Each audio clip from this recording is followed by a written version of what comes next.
In today's video, I'm going to teach you how to search and visit LinkedIn profiles, a quick and straightforward process that can be completed in just 5 minutes. Let's get started.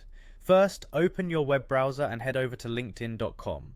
This is where you'll start your journey of expanding your professional network or gathering the information you need. If you're not already logged in, you'll find yourself on a sign-in page. Here you have a few choices. You can log in using your Google or Apple account, or if you prefer, you can enter your email address and password directly.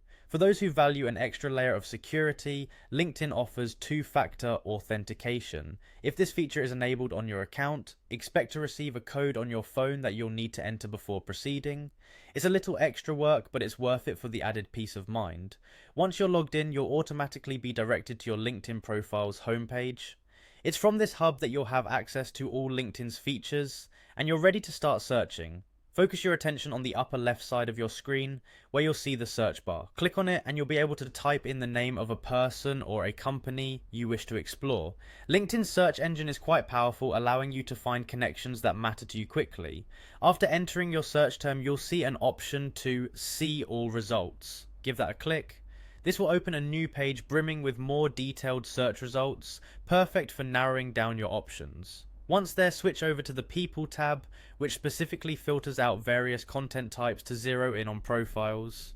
This focus can be handy, especially if you're searching for individuals to add to your network. Choose a profile that piques your interest and click on it.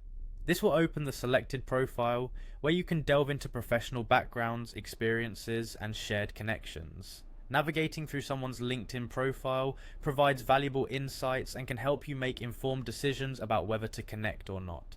If all seems relevant and you've got a good vibe from the profile, you can take the next step by choosing to connect or sending a message right from their page. This is a great way to reach out directly, fostering potential collaborations, or simply introducing yourself. And there you have it, a streamlined guide to searching and visiting LinkedIn profiles. With just a few clicks and some thoughtful searching, you'll be well on your way to enhancing your professional network right from this powerful platform. Thanks for watching and happy connecting.